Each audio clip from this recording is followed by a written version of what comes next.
a couple of minutes of your attention, please. All the friends and family that have gathered here today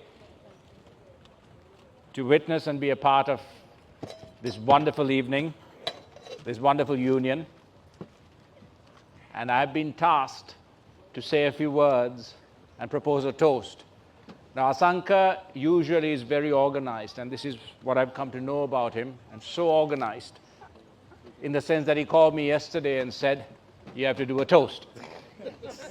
I said, "Thank you very much for the early notice, and I will try and do my best."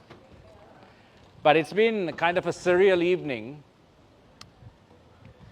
having Asanka call me and tell me that he's thinking of getting married, then that he is getting married, and that there is a final date, and then finally to be here when it's actually happening, to me, is surreal. And I'll tell you why. Now, I've known Asanka for way too long. Not just from Sri Lanka, but mostly from the UK. We've spent time together walking the streets of London at all hours of the day, night, early morning, looking for pubs, dingy Chinese restaurants, spending time together, mostly talking nonsense, and mostly talking nonsense about cricket. But over the years, we became very, very good friends, very close friends. And one thing that I've come to know about Asanka is that he is always loyal, he has always been supportive, and he's always been there in times of need. And he has done that not just for me, but for everyone in his life. His life has never always been easy. But the one thing I've come to know again about Asanka, or another thing, is that he's determined, he's a fighter, he's creative, and he has a hunger to do well. And he has a hunger to enjoy life. There are times when he's 100% into doing his work, then there are times when he's 100% into relaxing, or 100% into having a good time. But whenever he puts his mind to something, that gets his undivided attention, his undivided focus, and his undivided passion.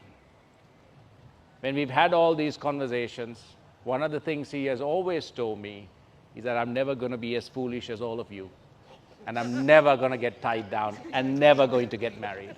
And I believed him. I believed him, even when he called me about 3-4 years ago, "Oh, there's this girl, I've been dating her, and yeah, she's lovely."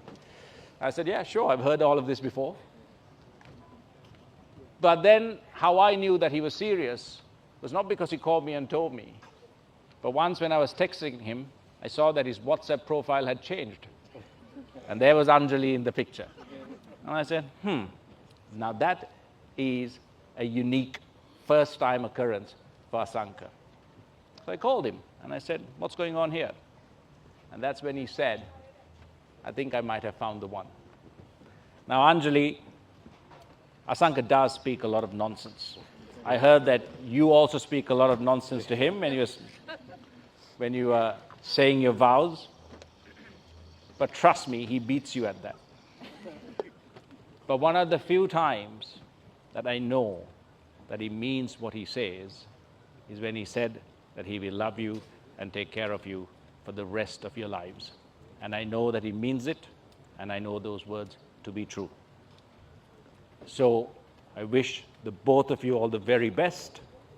Many congratulations, many years of happiness together. And ladies and gentlemen, please join me in raising a glass to Anjalie and Asanka. May they be blessed in love and life. Cheers. Cheers.